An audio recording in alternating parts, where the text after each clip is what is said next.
Hello. My name is Polly Hart, and we are at the smallest church in America, in Townsend, Georgia. And I've got the Bible here, and I'm actually facing the back. That's usually I'd face that way. So I'm going to read to you a verse from the Holy Bible, and I don't know what version this is. This is the NIV, non-inspired version, but it's still okay. We're going to get through it together. I am in Deuteronomy 26.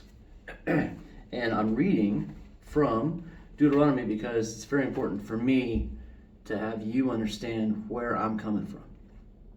I'm coming from a place where I grew up knowing this and reading this and understanding this, but I was taught that half of it wasn't true.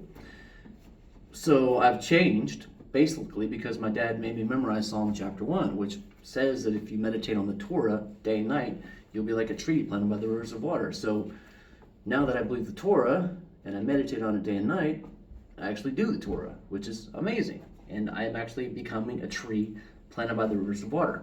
So Deuteronomy is the basis for everything that Jesus, Yeshua, talked about. He talked mostly from Deuteronomy, Isaiah, and Psalms. Those are just three largest books that he quoted from. So I'm going to quote from Deuteronomy, even though it's a non-inspired version. We're going to go with it, chapter 26.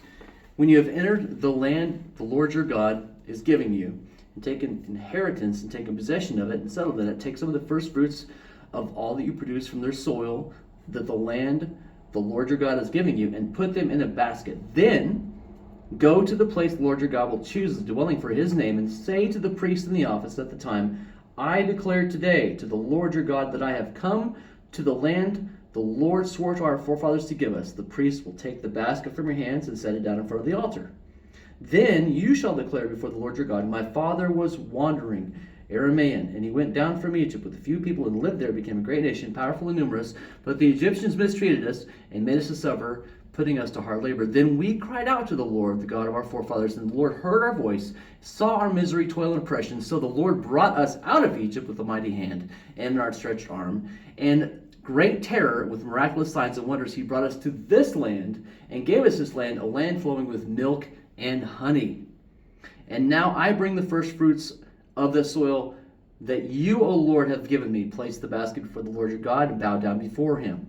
And you and the Levites and the aliens among you will rejoice in all the good things the Lord your God has given you and the household. When you have finished, set aside a tenth of all your produce in the third year, the year of your tithe. You shall give it to the Levite, the alien, the fatherless, and the widow, that they may eat in your towns and be satisfied. In your towns, basically because he gave you these towns.